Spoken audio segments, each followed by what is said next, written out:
Welcome to the world of science fiction stories, and don't forget to share and subscribe the channel. When the sand swallowed her ship. Beneath the two dying suns of Ariadne, the wind spoke in howls that scoured every rock and dune. Serene gripped the steering sphere of her battered skiff as it tumbled end over end through the crimson haze. Seconds stretched like molten glass, and she felt each bone in her lithe frame jolt against the curved hull. Beside her, newborn Lomi wailed in hunger, a raw, piercing cry that cut through the roar of the storm and made her heart clench with fear. She'd hoped the distant human outpost would answer her cries for help, but the skiff's energy core had faltered at the worst possible moment. The emergency landing pods ejected, sending her and Lomi hurtling across the desert. Her last clear memory before blacking out was of Lomi's tiny hand, translucent and trembling, reaching for her breast that could no longer offer warmth or sustenance. When consciousness returned, it was a haze of scorching heat and blinding light. Serene lay half buried in sand, her flesh grazed by grit and her breaths ragged. She reached instinctively for Lomi and found the infant curled against her chest, eyes wide with terror and lips stained with dry tears. Panic surged. Without her milk, without water, Lomi would not survive the day.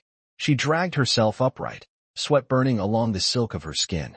The outpost's gleaming structures lay miles away, crystalline against the horizon, but every step toward them felt heavier than the last. Her limbs trembled, the desert sun torrented down, bleeding color from the dunes. Each cry from Lomi was a hammer pounding on her soul. Please, Mama, please. Owen spotted the flash first. As a medic stationed at Outpost Sirius 9, he was accustomed to calling down rescue skimmers or patching up miners lost in the sand, but he had never encountered an alien vessel before. Through his binocular eyepiece, he saw a twisted shell of metal half buried in dunes. Beside it, two shapes shifting in the heat mirage. He activated his comm and summoned Lena, the outpost's resident xenobiologist, while unstrapping his medpack. No protocol covered an alien mother and child in distress. Yet Owen's training kicked in. Injured life was injured life, whether human or not. He mounted his ground bike and roared across the dunes, leaving behind the safety of ceramics and steel. By the time he reached them, Serene had collapsed beside a jagged dune. Lomi's wails rose in pitch, and she clamped her palms over her small mouth, tears of sweat mingling with tears of frustration. Owen dismounted, his heart clenching at the sight. He knelt carefully and murmured a soft greeting in High Common, a tongue adapted from Old Earth for interspecies communication. I'm here to help. Serene's eyes snapped open. They glowed faintly gold, flecked with dread. She hissed a word in her mother tongue, a warning? A plea? Owen reached out, palm open, and spoke again in calm tones. I'm Medic Owen. You're safe now. For a moment, she just stared. Then exhaustion claimed her, and she slumped into Owen's arms, clutching Lomi to her chest. Owen lifted the crying infant and pressed a cooling gel pack, designed for heatstroke victims, to the baby's back. Lomi's cries softened, and Owen felt the first flicker of hope. He laid them gently on a stretcher and radioed the outpost. 2 lives in need of urgent care. Bring sedatives and translators. Inside the med bay, Lena was waiting. She was lean, with skin the color of moonstone, and her eyes glimmered with curiosity as she scanned Serene's vitals. Serene lay on the biobed, Lomi swaddled in thermal blankets at her side. Owen strapped them in and backed away. Lena touched the console, pulling up a holographic skeleton of Serene's species. Their lactation cycle depends on fluids unique to their homeworld's nutrient matrix. Without access to their planet's mineral springs, the mother's glands can atrophy within hours. She looked at Owen. Her milk is gone. Owen's jaw tightened. He knelt beside Serene and laid a hand on her forehead. We'll find a way, he said softly. She shivered, pain and shame flickering across her features. Lomi reached up, tiny fingers brushing Owen's cheek, and his resolve hardened. He turned to Lena. What can we do now? Lena tapped a cluster of icons. I can try to synthesize an analog formula, but it will only sustain the infant for a few cycles. We need to restore her natural lactation soon or risk permanent gland failure. Serene's voice broke through the room's hum as she whispered in halting common, Sacred Spring, Iridia's heart. Owen exchanged a look with Lena. The Sacred Spring was a myth, rumored to lie deep within the dunes, guarded by ancient spirits. Recovering its waters would mean a perilous journey. Yet Lomi's cries echoed in his mind. He nodded. We'll go there. Serene's eyes filled with both hope and fear. She nodded once, a silent vow between mother and medic.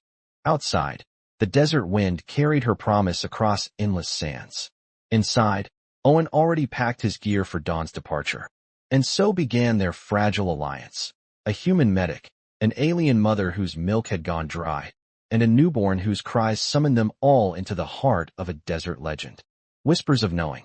Dawn's pale light filtered through the frosted viewport of Outpost Sirius 9's medbay, painting the sterile chamber in muted hues of rose and gray. Serene lay reclined on the biomat, her breath shallow but steady. Beside her, Lomi slept curled against a heated core pack, the infant's chest rising in slow, even rhythm. Owen hovered at the edge of the biobed, monitoring Lomi's vitals on a hollow display. He glanced toward the door as Lena entered, carrying a cluster of slender vials and a wrist-mounted analyzer. Lena moved with quiet confidence. Her pale, moonstone-hued skin gleamed under the medbay's soft lights. She placed her kit on a nearby tray and offered a gentle nod to Owen. "I reviewed the scans," she murmured in low common, her voice calm and assured. "Serene's endocrine markers are suppressed. I suspect her prolactin analog is below threshold. Without native nutrients, her mammary lobes have downregulated." She tapped her analyzer against the side of a vial. "I need to sample glandular tissue and blood plasma." Owen sighed, rubbing the back of his neck. "We can't risk invasive biopsies on a recovering mother. Her condition is delicate." He flicked a glance at Serene, whose eyelids fluttered in fevered sleep. "Any error could worsen her dehydration or trigger shock." Lena chewed her lower lip. "There may be a less invasive method. If we can isolate her milk precursor proteins from sweat excretions, we can analyze their composition. That way, I can formulate a synthetic compound closer to her native lactogen."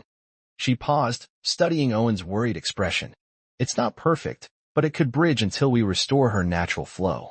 Owen nodded. "That's our best option." He leaned closer to Serene's face and whispered, "We're going to help you feed Lomi. Hold on for us." Serene's chest rose and fell with a faint tremor, and Owen caught a tear sliding free from her inner eyelid. He handed a cooling gel packet to Lena. Lena activated the packet and pressed it gently against Serene's wrist, extracting sweat droplets for analysis. A soft hiss accompanied the release of cryogel, and Serene stirred, opening her golden-flecked eyes. She focused on Lena's face and attempted to speak, but her voice came as a ragged sigh. Lena placed a vial near Serene's lips. "Drink small sips," she encouraged, her tone soothing. "This will help with your hydration." Serene obeyed, lifting the vial with trembling fingers. Each sip brought relief to parched tissues. Owen pressed a damp cloth to Serene's forehead. "You're safe here," he murmured. "We won't let Lomi go hungry."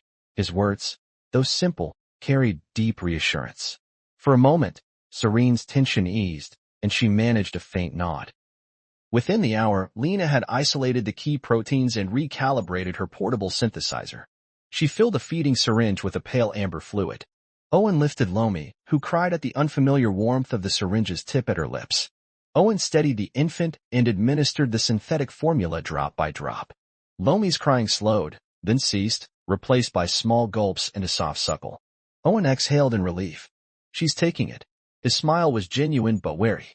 Every moment counted. The formula had to sustain Lomi until Serene's milk returned. Lena monitored the hollow display, tracking Lomi's metabolic response. "Her glucose spikes are within safe range," she reported. "We'll need to repeat every 4 hours, but it should buy us enough time." The medbay fell into a quiet rhythm. The soft hum of life support systems, the hiss of cryogel canisters, the low beeps of monitors. Owen sat in a folded stool beside Serene, gently brushing a strand of auburn hair from her damp forehead. Lena organized her vials at the tray, her gaze thoughtful. The tension between clinical distance and human empathy shifted into something more collaborative, an unspoken bond forming among the three. Hours later, Serene drifted into a feverish sleep. Owen and Lena exchanged a glance. "We need more than science," he said quietly. "We need her memories, her instincts." Lena frowned. "What do you mean?" Owen pointed to the sleeping mother. "The legends of Ari speak of a sacred spring deep in the dunes. Creatures say its waters can heal any gland or organ. If Serene remembers its location, we might have a chance to restore her natural lactation." Lena considered this. There's no verifiable record of such a spring. Most xenoanthropologists dismiss it as myth, But if it exists, its mineral composition could trigger the correct hormonal cascade. She tapped her chin. We'd need Serene's cooperation. How do we awaken her memories? Owen glanced at Serene's slight rise and fall. Dream reconstruction. We simulate the environment with synths and low-frequency vibrations. Maybe she'll dream of home and speak fragments of the spring's whereabouts. He stood and retrieved a small canister labeled Iridian Sand Extract from a storage locker. It's a sample from her world, gathered from the crash site. The fragrance might trigger lucid dreams. Lena nodded, impressed. She connected the canister to a diffuser above Serene's bed. The scent of iron-rich dunes and nocturnal blooms filled the medbay. Then she placed vibropads beneath the biomat and calibrated them to gentle pulses reminiscent of V's tremor cycle. This should approximate the sensation of walking across her homeworld at night. Owen dimmed the overhead lights. Lena hovered a handheld hollow emitter above Serene's head, projecting soft auroras of pink and blue, colors common in Iridian twilight. The biobed shivered with the pad's rhythm. Owen crossed his arms and watched as Serene's breathing slowed, then deepened into the long cycles of dream sleep.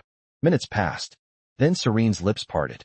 She murmured words in her mother tongue, her voice low and reverent. Owen activated a common sub-translation recorder. Tell me, he whispered, what do you see? Serene's eyes fluttered beneath their lids. She spoke slowly, each word a fragment of memory: moonlit petals, shimmering water, scarlet stones, spiral arches, mother's voice calling. Her voice trailed off, then resumed, valley of moonflowers, hidden beneath red cliffs, heart of V. Lena's eyes widened. She looked to Owen. Moonflower Vale, she breathed. It matches the legends, a hidden oasis where aquifer springs feed luminous petals.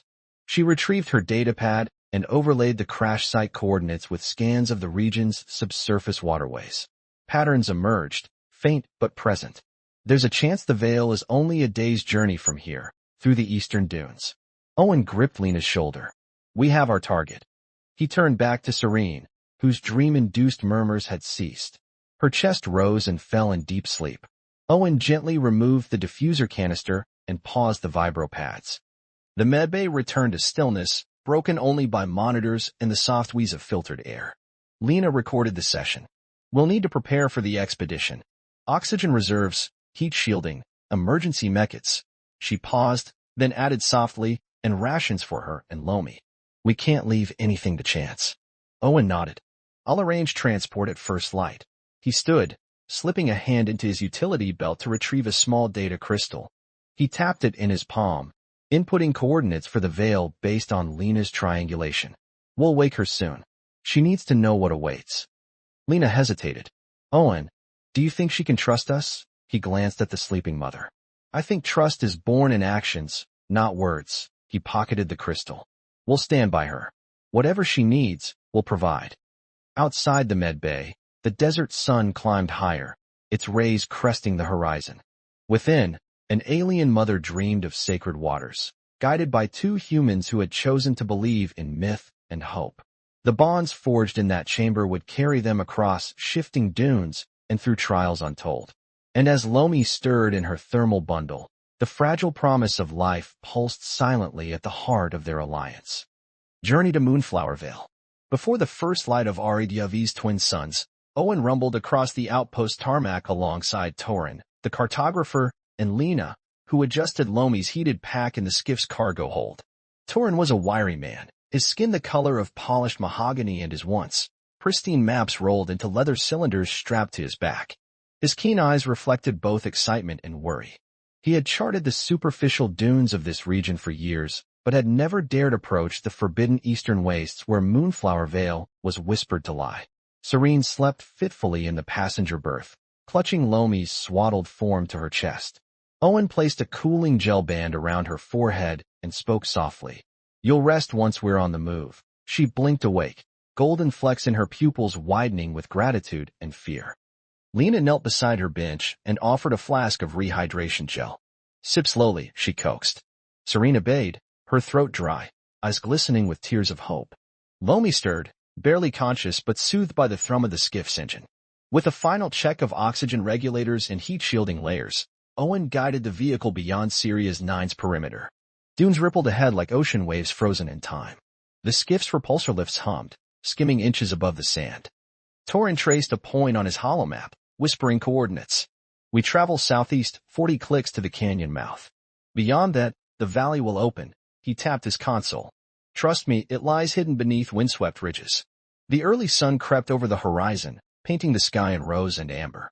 The heat was bearable now, but Owen warned, by midday it'll fry circuitry without shielding.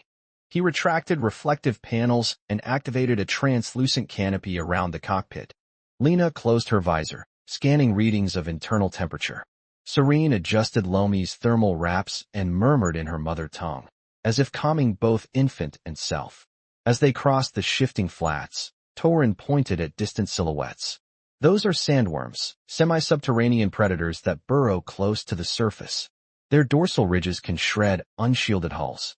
He tapped a series of warnings into the skiff's NAVAI, which projected faint red markers on the windshield. When a spasm of sand erupted ahead, Owen swerved, narrowly avoiding the creature's black steel maw. Lomi cried, jolted by the sudden maneuver. Serene tightened her arms around him. The skiff pitched into a shallow gorge, its hull rattling against sandstone walls. Lena pressed a button, deploying shock-absorbed plates beneath the floor. We need to move slower here, she cautioned. Torin's face tightened. This gorge is unstable, flash storms can collapse walls without warning. He breathed deeply, studying the patterns of strata above. Even in dim light, he could read the ancient layers carved by seismic tremors. Suddenly, a wind-driven vortex formed at the gorge's mouth. Grains of ochre sand whipped through the narrow passage, blasting against the canopy like tiny drills. Owen cut the engine and hit the external shield button. In moments, a shimmering force field enveloped the skiff, diverting the worst of the vortex. Inside, they strapped in and listened to the wind's howl. Lena monitored air filters, straining to keep breathable air. Serene held Lomi close, the infant's low coo muffled by fear. When the storm passed as quickly as it had come, Torin exhaled. That was a microstorm, a sudden weather pattern unique to this zone. He tapped a panel and the shield collapsed. Owen restarted the engine and they edged forward. Serene gazed out at the ravaged canyon, her voice trembling as she spoke to Lena in common. The air tasted of old magic. Lena nodded. That's the Vale's microclimate overlapping here. Hours later, the dunes began to glow with a pearlescent sheen. Patches of low-lying flora carpeted the sands, phosphorescent blooms that pulsed softly underfoot. Torin smiled at the sight. Moonflowers. They only open at dawn and dusk. Their petals collect moisture from the air. He pointed beyond a sandstone arch, where a pale pool reflected the sky. There, Moonflower Vale. But reaching it required crossing a field of razor-hard silica. Owen aligned the skiff's treads with Torin's map, weaving between crystalline spires. The hull groaned under stress. Lena monitored vibration sensors, calling out each spike. Serene hissed as one shard scratched the side panel. Take care, she warned, instinct honed by desert survival. Owen murmured back, we've come this far. At last, they cleared the spires and entered a circular basin. The ground was soft with black silt. Moonflowers stood in concentric rings around the pool, their bioluminescent petals shimmering pastel blue. At the center, water bubbled from an ornate stone fountain carved with spiral motifs, a relic of an ancient civilization. The air was cool, heavy with mineral fragrance. Serene slid from the skiff, Lomi in arms, and approached the pool. Her bare feet sank into cool mud. She closed her eyes and knelt, trailing her fingers across the water's surface. Torin and Lena watched respectfully. Owen crouched beside her, hand on her shoulder. This is it, he whispered. She dipped Lomi's lips to the pool, hesitant, sacred. The infant drank, eyes widening in surprise and relief. As Lomi fed, a low groan emanated from the cavernous basin. The ground trembled and a column of scarlet mist rose from the fountain spout. Vines of moonflower petals drifted down like snow. Serene gasped, clutching Lomi to her chest. The mist settled over her body, coating her skin in tiny liquid beads. She shivered, then sighed as warmth spread through her. Lena tapped her wrist console. The spring's minerals are catalyzing hormone production. Her prolactin analog is surging. Owen watched as the beads pooled along Serene's spine and ran into the soil. The air smelled of whetstone and blossoms.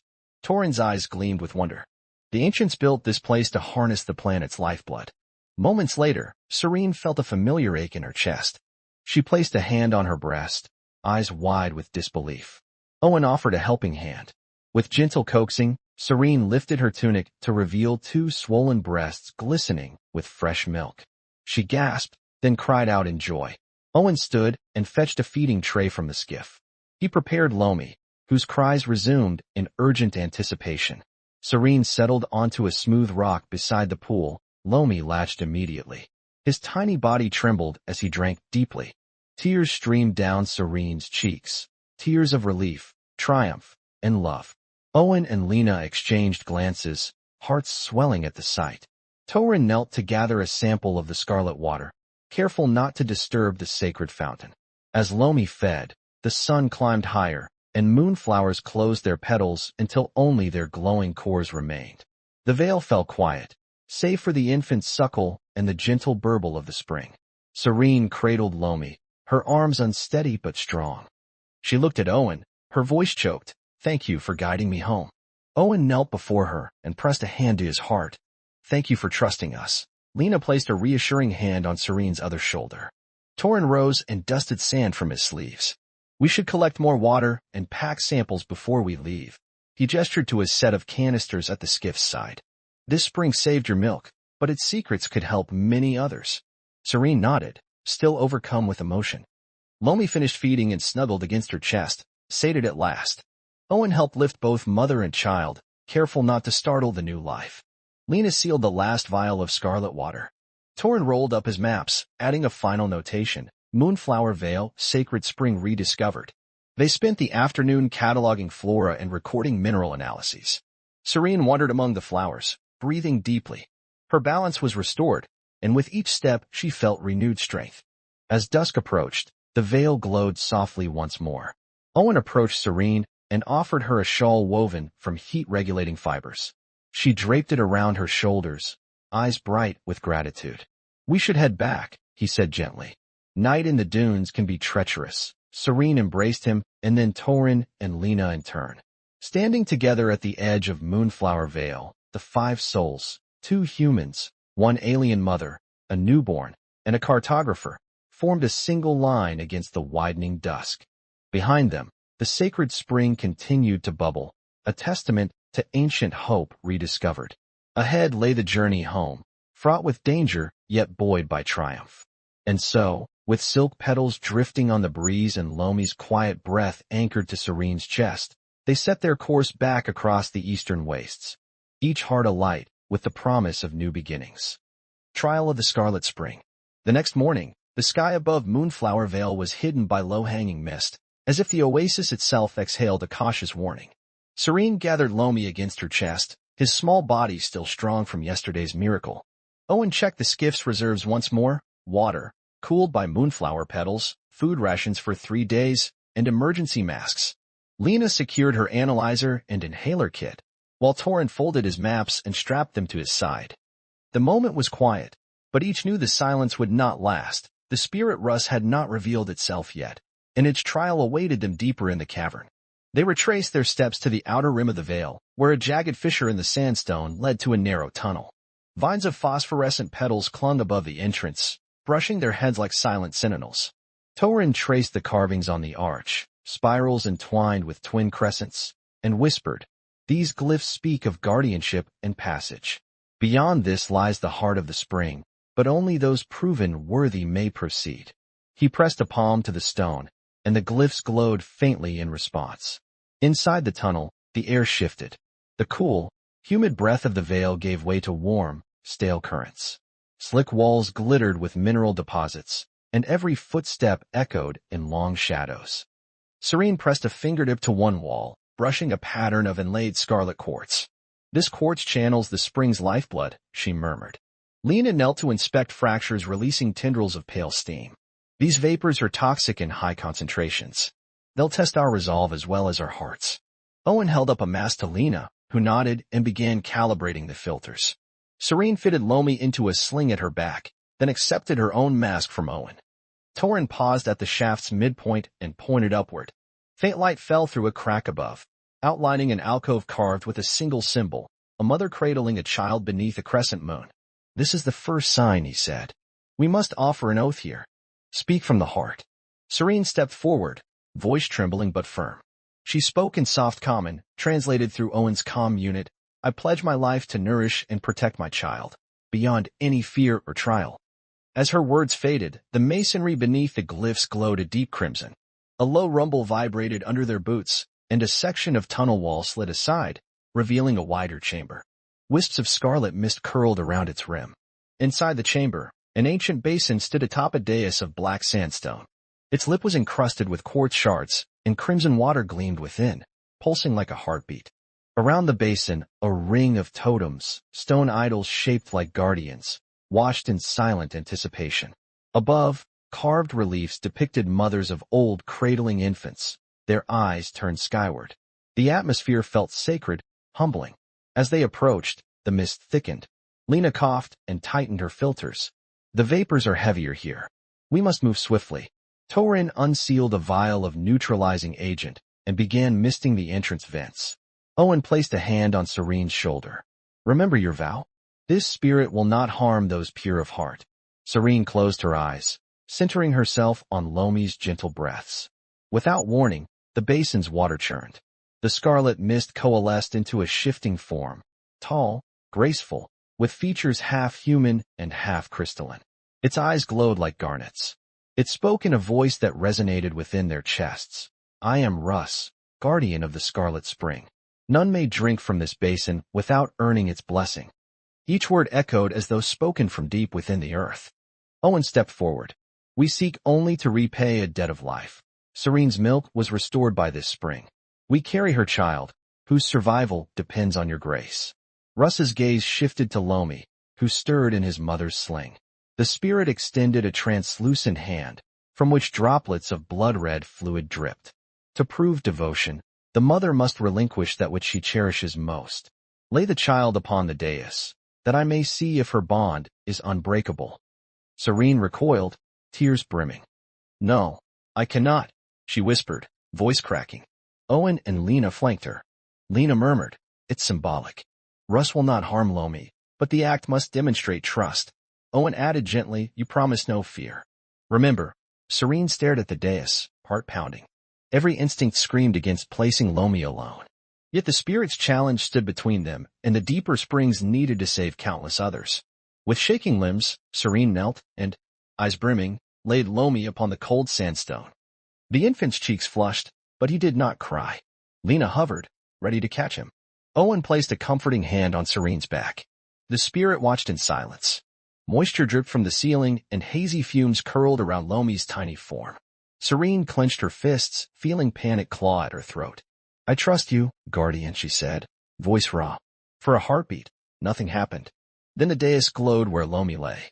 Veins of scarlet quartz flared, and the mist recoiled upward, spiraling around the chamber. Russ spoke once more. Your heart is true. No sacrifice greater than the bond you share. The spring's power flows through the unshaken. With a gesture, the spirit summoned fresh water into the basin, deeper red, richer in hue. The toxic vapors dissipated, replaced by pure, cool air. Lena rushed forward, sweeping Lomi into her arms and returning him to Serene's chest. The mother wept, pressing the infant close. Owen knelt to fill vials from the new water, his hands steady now. Torin whispered in awe, this water, its mineral content exceeds the first sample tenfold. Russ's form flickered. Take it, and use it wisely. Let no fear poison your devotion. Then, as silently as it appeared, the spirit dissolved into mist that retreated through the tunnel. The chamber fell silent. Only the drip of water and their steady breathing remained. Serene pressed her lips to Lomi's forehead. I will never fear for you, she vowed. Lena set down her analyzer. We've what we came for, and then some. Owen gathered the remaining vials into his pack. Torin replaced each idol's totem with reverence, sealing the chamber for future pilgrims. As they retraced their steps out of the cavern, the air grew cooler and the vines bowed overhead in gentle salute. Serene wrapped her arm around Owen's waist. Without your faith, I would have failed, she whispered. Owen shook his head. You passed the trial yourself. We only held your hand. Lena smiled, wiping her mask clear. We faced our fears too, the vapors, the unknown spirit. Together, we prevailed. Emerging into Moonflower Vale's twilight, they paused to watch petals drifting on the breeze.